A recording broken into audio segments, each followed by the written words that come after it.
सब्जी ऊपर तेल नीचे।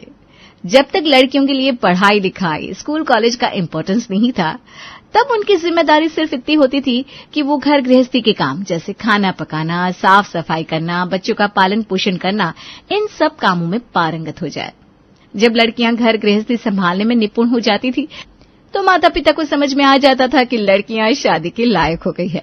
फिर आया क्रांति का युग और लड़कियां रसोई की कढ़ाई और चमचों से निकलकर स्कूल और कॉलेज की ओर कदम बढ़ाने लगी। और बस वहीं से सारी समस्या शुरू हुई। पढ़ाई करने के लिए बड़े बड़े कॉलेज में जाने के साथ साथ जब इन लड़कियों को खाना, घर गृहस्थी सीखनी पड़ी तो उन्हें तमाम तरह की दिक्कतें आने लगी और इन दिक्कतों में सबसे बड़ी दिक्कत थी समय की कमी। फिर आया युग सोशल मीडिया का और इस सोशल मीडिया ने तो युवा होती लड़कियों के अंदर एक अलग ही किस्म का कॉन्फिडेंस भर दिया। जहां पहले पढ़ी लिखी लड़कियां शादी के बाद घर गृहस्थी में पड़ने वाले कामों के बारे में सोच सोचकर परेशान होती थी, वहीं अब शादी से पहले तक तो लड़कियां अपनी पढ़ाई और जॉब पर ही पूरा ध्यान देती हैं, क्योंकि वो जानती हैं कि अब कोई भी काम बस एक क्लिक की दूरी पर है। मोबाइल की स्क्रीन पर क्लिक करो और दुनिया का कोई भी काम करने का तरीका जान लो। आज की तेज रफ्तार जनरेशन से ताल्लुक रखने वाली लड़की है निधि, जिसकी 1 महीने बाद शादी होने वाली है। वो एक एमएनसी में अच्छे पद पर नौकरी करती है। निधि पढ़ाई लिखाई में शुरू से ही होशियार थी। दिन के 8-8 घंटों किताबों में सर खपाने वाली निधि ने हमेशा हर क्लास में टॉप किया, जिसकी वजह से उसकी मां ने कभी भी उसे रसोई या घर के कामों के लिए टोका नहीं। गरिमा बहन जी, देखो मेरी किट्टू ने कितना बढ़िया गाजर का हलवा बनाया। मैंने सोचा आपको भी टेस्ट करा दूं। आपके नसीब में कहाँ है निधि के हाथ का बना हुआ खाना खाना।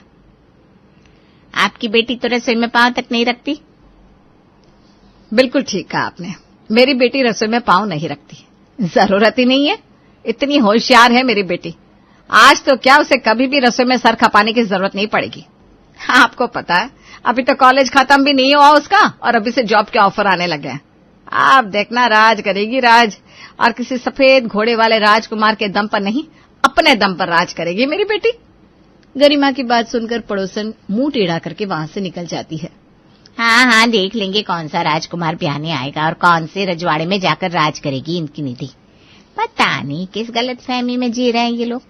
ये शायद जानती नहीं कि बहुएं अगर चांद पर भी जाती है ना तो 2 पराठे और 1 कप चाय बनाकर ही जाती हैं। समय बीता, निधि का स्कूल कॉलेज खत्म हुआ और फिर वो एक बड़ी सी कंपनी में अच्छी पोजीशन पर जॉब करने लगी। जॉब में आने के बाद तो निधि के पास समय की और कमी हो गई। ऊपर से आजकल का ओवरटाइम का कल्चर, जिसने वैसे ही कॉर्पोरेट में काम करने वाले एम्प्लॉइज की नींद उड़ा रखी है। बेटा अब बस बहुत हो गई तेरी नौकरी। आज तक तूने घर के काम में कभी हाथ नहीं लगाया और मैंने भी कभी दबाव नहीं बनाया, लेकिन बेटा अब तो मुझे भी सोच सोच कर डर सा लग रहा है। मेरी मान 1 महीने की छुट्टी ले ले और कुछ सीख ले बेटा। कैसे चलाएगी तू शादी के बाद घर? तेरे ससुराल में तो तेरी सास भी नहीं है जो तुझे सही गलत सिखा सके। मम्मी आप तो ऐसे बात कर रहे हो जैसे शादी के बाद मुझे आप अमेज़न के जंगलों में छोड़ने वाली हो, जहाँ पर कोई सुख सुविधा नहीं होगी। इतना क्यों टेंशन लेती हैं आप? अरे अब आपका जमाना नहीं रहा कि शादी के नाम से ही लड़कियों की घर के काम के बारे में सोच सोच कर सांसें ऊपर नीचे होने लगे। अरे मम्मा 2025 चल रहा है। अब हमारे जनरेशन की लड़कियां भी झाड़ू पोछा बर्तन और खाना बनाने के बारे में सोचकर अपना खून जलाएंगी, तो क्या फर्क रह जाएगा आप में और हम में? आपको पता है ऑफिस में कितना काम है मेरे पास, बहुत बिजी शेड्यूल है मेरा, और आप छुट्टी लेने की बात कर रही हो। हाँ नौकरी ही कर तू, शादी के बाद ना रोएगी मेरी बातें याद करके। बेटा ये शादी का लड्डू ना बस नाम का लड्डू है, बड़ा तीखा होता है, अच्छों से खाया नहीं जाता ये। हाँ तो माँ अपनी बेटी को कम समझ रही हो क्या आप? इस शादी के लड्डू में जितनी तीखी मिर्च पड़ी हुई है ना, सबका अचार डाल दूंगी मैं, फिक्र मत करो। और फिर जॉब करती है आपकी बेटी। मेरे हाथों में पैसों की पावर है।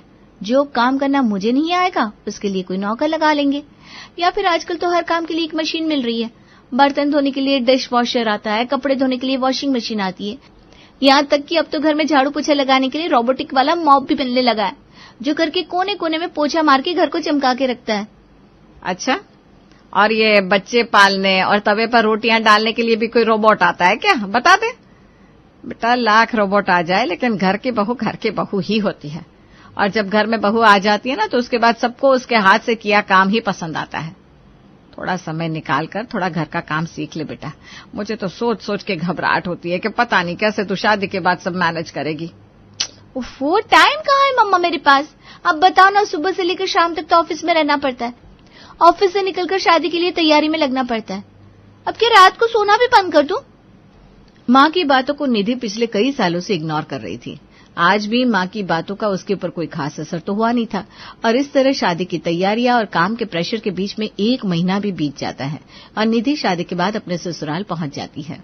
तुम्हें पता है निधि, हमारी शादी की खुशी सबसे ज्यादा पापा को है, क्योंकि मम्मी को गए 8 साल हो गए और पिछले 8 सालों से पापा घर के खाने के लिए तरस रहे।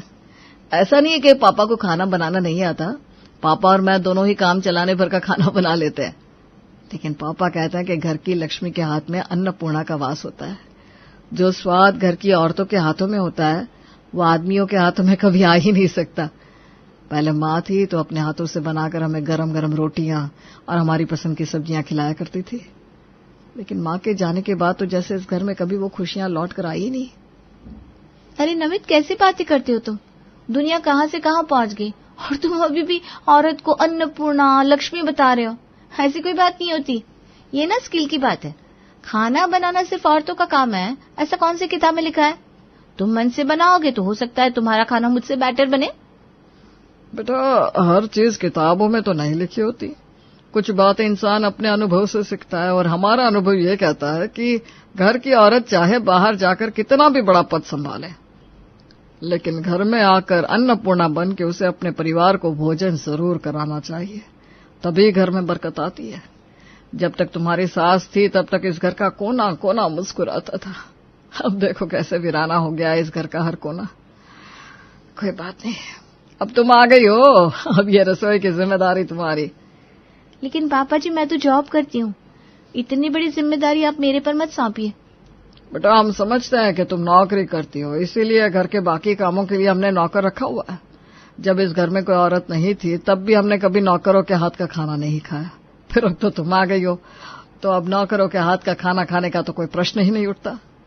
समझ रही हो ना बेटा? और हाँ, ऐसा नहीं है कि खाना तुम्हें अकेले ही बनाना है, तुम चाहो तो घर पर काम करने के लिए अंजलि नाम की एक लड़की आती है, उससे खाने की तैयारी में मदद ले सकती हो। निधि को पूरा भरोसा था कि ससुर जी चाहे उसकी बात को नहीं समझ पा रहे, लेकिन उसका पति नमित उसकी इस बात को जरूर समझ जाएगा। इसीलिए अपने कमरे में पहुंचकर वो एक बार फिर से नमित को समझाने की कोशिश करती है। देखो नमित, ना तो मुझे खाना बनाना आता है, ना ही मेरा कोई इंटरेस्ट है। तुम्हें पता है ऑफिस में बहुत बिजी रहती हूँ मैं, बहुत जिम्मेदारी है मेरे पास। अब ये खाना वाना बनाने का काम मुझसे नहीं हो पाएगा। तुम अपने पापा को समझाओ ना। अरे यार, हम कोई अच्छा सा कुक लगा लेते हैं जो घर में सिर्फ 3 टाइम आकर खाना ही बनाएगी। वो ट्रेंड शेफ होते ना, पैसा थोड़ा ज्यादा लेंगे लेकिन खाना बहुत बढ़िया बनाएंगे। बड़ी मुश्किल से इतने सालों बाद पापा को खुश देखा है मैंने, अब तुम मेरे लिए इतना भी नहीं कर सकती क्या निधि? अरे तुम चिंता मत करो, अंजलि से बोलकर सब्जी काटना, आटा गूंथने वाला सारा काम करवा लिया करेंगे। बस तुम अपने हाथों से सब्जी छौंक दिया करना और पापा के लिए रोटियां बना दिया करना। किसी भी तरह से अपनी दाल गलती ना देख निधि अब परेशान नजर आ रही थी। लगता है खाना बनाना ही पड़ेगा। नमित और पापा जी तो कुछ सुनने को तैयार ही नहीं है, लेकिन बनाऊंगी तो तब ना जब मुझे बनाना आता होगा। करूँ तो क्या करूँ? ऐसा करती हूँ, सोशल मीडिया पर चेक करती हूँ। आजकल तो हर तरह की रेसिपी सोशल मीडिया पर बड़े आराम से मिल जाती है। निधि सोशल मीडिया पर आलू गोभी बनाने की रेसिपी अच्छे से देख लेती है और डिसाइड करती है कि अगले दिन सवेरे वो आलू गोभी की सूखी सब्जी और फुल्के बनाकर ऑफिस चली जाएगी सुबह 7:30 बजे। अंजलि, तू फटाफट से गोभी, आलू, प्याज वगैरह काट दे और हाँ, थोड़ा सा आटा भी लगा देना। फिर मैं सब्जी और रोटियां बनाती हूँ और तब तक ना मैं रेडी होकर आती हूँ। जी भाभी, मैं कर दूंगी। रेसिपी तो निधि एक दिन पहले देख चुकी थी, इसलिए अब उसे थोड़ा कॉन्फिडेंस आ गया था। मैं भी ना बिना बात ही घबरा रही थी। ऐसा कोई रॉकेट साइंस नहीं होता सब्जी बनाने में। हाँ, बस एक ग्रेवी वाली सब्जी में जरा कमजोर हूँ, इसीलिए ये सूखी सब्जी बना दिया करूंगी। तेल डालो, उसमें प्याज लहसुन का तड़का डालकर 5 मिनट धीमी आंच पर भूनकर फिर सब्जी डालकर रख दो, हो गई सब्जी तैयार। लेकिन जब निधि सब्जी बनाने लगी तो ये भूल गई कि सब्जी के लिए तेल कितना लेना है, इसलिए वो कढ़ाई में जरूरत से लगभग 3 गुना तेल निकाल लेती है और उसके बाद रेसिपी में जैसे बताया गया था उसी के अनुसार वो गोभी की सब्जी बनाकर तैयार कर देती है। जब दोनों बाप बेटे टेबल पर खाना खाने बैठते हैं तो सब्जी की हालत देखकर दोनों हैरान। बेटा निधि, तू तो बोल रही थी आलू गोभी की सूखी सब्जी बनाएगी, लेकिन तूने तो रस्सेदार सब्जी बना रखी है। अरे नहीं पापा, ये ग्रेवी नहीं है, तेल है। तेल छान कर ही सब्जी निकालिएगा अपने लिए। बेटा मुझे लग रहा है कि बहू बिल्कुल ही अनाड़ी है, इसे सब्जी बनानी आती नहीं है। क्या रसोई संभालेगी है? 3 लोगों की सब्जी में क्या इतना तेल डाला जाता है कि सब्जी नीचे रह जाए और तेल ऊपर तैरता रहे? सॉरी पापा जी, वो आज ना थोड़ा जल्दबाजी में हो गया था। आगे से मैं ख्याल रखूंगी। अगले दिन निधि फिर से आलू की सूखी सब्जी बनाती है। आज मुझे ख्याल रखना है कि कल सब्जी में तेल ज्यादा हो गया था। आज बिल्कुल थोड़े से तेल में सब्जी बनाऊंगी, फिर देखती हूँ घर में सबको कैसे पसंद नहीं आती। निधि कढ़ाई में थोड़ा सा तेल निकालती है और आलू डालकर सब्जी बनाना शुरू कर देती है। लेकिन ये क्या, थोड़ी देर के बाद वो देखती है कि आलू तो बार बार कढ़ाई में चिपके जा रहा है। लगता है तेल कुछ ज्यादा ही कम हो गया है, इसीलिए आलू बार बार चिपक रहे हैं। बड़ी उलझन हो रही है, इससे तो अच्छा मैं थोड़ा तेल ही बढ़ा देती हूँ। निधि एक बार फिर कढ़ाई में थोड़ा तेल बढ़ा देती है और उसके बाद जब सब्जी बनती है तो अब की बार आलू बिल्कुल भी नहीं चिपकते, जिसे देखकर निधि खुश हो जाती है। ये हुई ना बात निधि, आज तेरी सब्जी एकदम परफेक्ट बनेगी। वो तो तुझे सही समय पर याद आ गया कि कढ़ाई में तेल बढ़ाने की जरूरत है, वरना आज आलू की सब्जी नहीं बल्कि आलू की राख से ही नाश्ते में पराठे खिलाने पड़ते मुझे सबको। कुछ देर बाद जब नमित और उसके पापा डाइनिंग टेबल पर खाना खाने के लिए बैठते हैं तो आज फिर से बहू की आलू की सब्जी में बहते हुए तेल को देखकर उनका दिमाग गर्म हो जाता है। अरे बहू, अब तू क्या महीने में मेरा ऊपर का टिकट कटाना चाह रही है जो रोज रोज ऐसा खाना बनाकर सामने रख देती है? ऐसी बात क्यों कर रहे हैं पापा जी? मैंने तो खुद अपने हाथों से ये खाना बनाया है, जैसा कि आपने मुझसे कहा था। बेटा कहा तो था, लेकिन मुझे ये नहीं पता था कि मेरी बहू को तेल से इतना प्यार है कि वो 1 महीने का तेल 4 दिन में ही डालकर सब खत्म कर देगी। अरे बेटा, सब्जियां ऐसे बनती है क्या? माना तुमने कभी सब्जी बनाई नहीं है, लेकिन खाई तो होगी।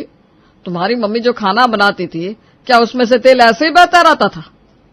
सही बताया तो खाने लायक भी नहीं बनी है तुम्हारी सब्जी। हमसे नहीं खाया जाएगा बेटा ये इतना तेल वाला खाना। तुम ऐसा करो, हमको 1 गिलास दूध दे दो, हम तो दूध से ही पराठा खाकर चले जाएंगे।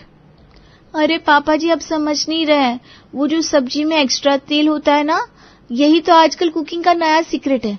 ये एक्स्ट्रा तेल निकालकर कटोरी में रख लो और फिर अगर इस तेल से पराठे बनाओ तो ओए क्या टेस्टी पराठे बनते हैं।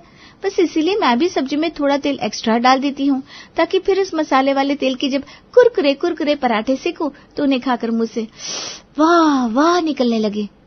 अच्छा, तो तुम्हारे पीले पीले पराठों का राज ये है कि तुमने इन पराठों को भी इस सब्जी में से निकले हुए तेल से बनाया है। ठीक कहा ना मैंने? बिल्कुल ठीक है पापा जी। आप तो बस ये बताइए, पराठे खाने में लग रहे हैं ना एकदम लाजवाब। नमित बेटा, थोड़ा समझाओ अपनी पत्नी को, ऐसी बिन सर पैर की बातें करके क्या साबित करना चाह रही है ये? क्या यार निधि, कौन करता है ऐसे?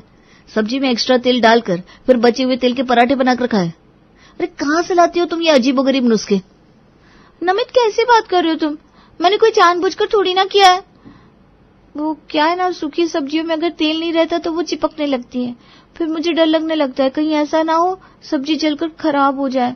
तो मैं थोड़ा थोड़ा करके ना तेल बढ़ाती जाती हूँ, और जब सब्जी बनकर तैयार होती है तो तेल कुछ ज्यादा ही एक्स्ट्रा दिखाई देने लगता है।